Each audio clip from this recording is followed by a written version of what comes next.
তোমাদের ইন্টারেস্টিং একটা জিনিস দেবো, দিস ক্লাসিক অ্যান্ড ক্রেজি প্লেসটা ফার্স্ট দেখো, তারপর তোমাদের জানাচ্ছি কি কোন জায়গা আছে। তোমরা ভাবতে পারো আমি কোন জায়গায় আছি। লাইক দিস পুরো বালি বড় মুভি ধরো কার আজকে ঘুরতে চলে এসেছি। ওখানে হাবিবি করছে।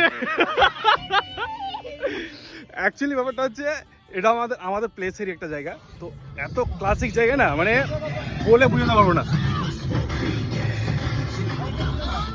एक सेकेंड, डर के आगे जीत है। তো বাত ऐसा है कि এটা আমাদের এলাকার জায়গাটা, এটা হচ্ছে ভূতনি এলাকা জায়গা, যেটা অ্যাকচুয়ালি সবাই চিনতে পারবে, জানতে পারবে। মানে যতদূর চোখ যাবে, শুধু এটা না, মানে এই সাইডটাও দেখো, যতদূর চোখ যাবে পুরোটা মরুভূমির মতো বালি হয়ে আছে, পুরোটা বালি। আর এখানে আমরা গান শুনছি আর এনজয় করা হচ্ছে।